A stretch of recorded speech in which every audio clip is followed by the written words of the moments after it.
BNP chairperson না, মানুষ হিসাবে যারাই বিপদে পড়বে, অসুস্থ হবে, সে যে কোনো লাইনের হোক, আমরা তার কাছে ছুটে যাই। কারণ জামাত ইসলাম করলে তাকে আগে সমাজকর্মী হওয়া লাগে। এই হিসাবে খালেদা জিয়া উনি তিনবারের প্রধানমন্ত্রী ছিলেন, অবৈধ না বৈধভাবে ছিলেন। আমরা অনেককে দেখি অবৈধভাবে থেকে প্রধানমন্ত্রীর দাবি করে, তো উনি বৈধ ছিলেন। সবচাইতে বড় বিষয়, আমরা অনেক দিন তাদের সাথে ছিলাম। এই ৫৪ বছরের ভেতরে অনেক বছর তাদের সাথে একসাথে হয়ে রাজনীতি করেছি। তারা আমাদের সব বিষয় জানে, আমরাও তাদের সব বিষয় জানি। ম্যাডাম খালেদা জিয়ার জন্য দোয়া করি, এর জন্য তিনি শহীদ প্রেসিডেন্ট জিয়াউর রহমানের স্ত্রী এবং বাংলাদেশে একজন মানবিক মানুষ।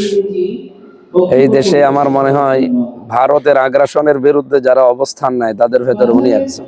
ওনার স্বামীও এরকম ছিলেন। এই জন্য বাংলাদেশ জামাত ইসলাম দেশের বিরুদ্ধে যারা তাদের অবস্থান পরিষ্কার করবে তাদের সাথে আছে, দেশ বিরোধী কিছু করলে আমরা তাদের সাথে নেই। ম্যাডাম খালেদা জিয়ার জন্য দোয়া করছি। আজকে দেখলাম ওনার ওই যে নল খুলে ফেললেই নাকি উনি মৃত ঘোষণা করা হবে, এই জন্য সুস্থতা কামনা করছে। যেহেতু হায়াত মওত আল্লাহর হাতে, আশা করছে উনি সুস্থ হবে ইনশাআল্লাহ।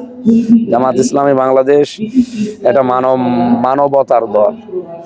মানুষের এখন বিশ্বাস হয়ে গেছে এদেশে, এমনকি বিএনপি যারা আমাদেরকে এখন উল্টোপাল্টা কথা বলে, তারাও বিশ্বাস করে এদেশে কেউ বিপদে পড়লে, কারো ঘর পড়ে গেলে, ছেলে মেয়ে বিয়ে না হলে, লেখাপড়া না হলে, এই জামাত আছে। তার মানে এদেশের একটা আস্থার জায়গা হয়ে দাঁড়িয়েছে জামাত ইসলাম বাংলাদেশ। আগামীতে এইভাবে এই দেশ পরিচালনা করার দায়িত্ব নিতে আমরা চাই। আসসালামু আলাইকুম।